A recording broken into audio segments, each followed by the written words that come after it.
CRPF এর জওয়ানের সংখ্যা বাড়ানো হলো সিজিও কমপ্লেক্সে। আমরা ঠিক সিজিও কমপ্লেক্সে রয়েছি, যে সিজিও কমপ্লেক্স ইডির দপ্তর। ইতিমধ্যে আমরা দেখছি যে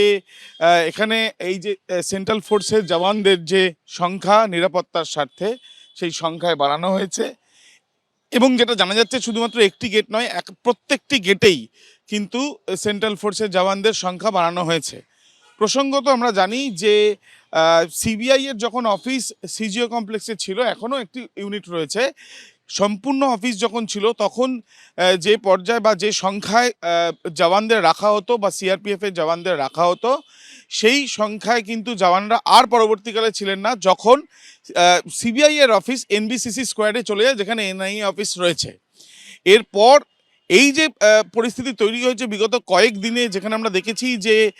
এনফোর্সমেন্ট ডিরেক্টরেটের তরফ থেকে কয়লা মামলায় যখন তল্লাশি চালানো হয়, এবং সেই তল্লাশি চালানোকে কেন্দ্র করে মমতা বন্দ্যোপাধ্যায় সেখানে পৌঁছে যাওয়া এবং পরবর্তীকালে অভিযোগ এবং তার সাথে সাথে আদালতের দ্বারস্থ হওয়া, এই একের পর এক যে ঘটনা প্রবাহের পর দেখা যাচ্ছে যে সিজিও কমপ্লেক্স, যেখানে ইডির দপ্তর, ঠিক যেখানে আমরা দাঁড়িয়ে রয়েছি, এখান থেকে সরাসরি দেখলেই বোঝা যাচ্ছে যে এই যে রাস্তায় রাস্তায় বিভিন্ন জায়গায় কিন্তু আমরা দেখছি যে সেন্ট্রাল ফোর্সের জওয়ানরা রয়েছেন, এবং তার সাথে সাথে ইডির যে অফিসও রয়েছে এখানে, সেই অফিসেও কিন্তু নিরাপত্তার জোরদার করা হয়েছে। এবং একদিকে যেমন আদালতে শুনানির একটা সম্ভাবনা রয়েছে, অন্যদিকে সেন্ট্রাল ফোর্সের যে বাহিনী সিআরপিএফ সূত্রেও জানা যাচ্ছে যে তাদেরকে ডিপ্লয় হতে বলা হয়েছে, এবং তাদেরকে নির্দিষ্টভাবে রিকুইজিশন দেওয়া হয়েছে ইডির তরফ থেকে, এবং সেই পরিপ্রেক্ষিতে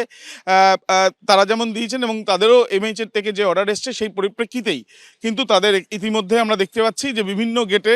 এখানেই তারা তাদের সমস্ত রকম ইকুইপমেন্টস নিয়ে, বিশেষ করে তাদের যেমনটা নির্দেশ দেওয়া হয় সেই নির্দেশ দিয়ে তারা কিন্তু ইতিমধ্যে তাদের পজিশন নিয়েছেন। এবং তার সাথে সাথে তাদের এই যে প্রধান যে গেট, সেই গেটেও যেখানে আগে দেখা যেত তাদেরকে এখানে কর্তব্য করতে বা ডিউটি করতে, ঠিক সেই ছবিটাই কিন্তু আবার পুনরায় দেখা যাচ্ছে।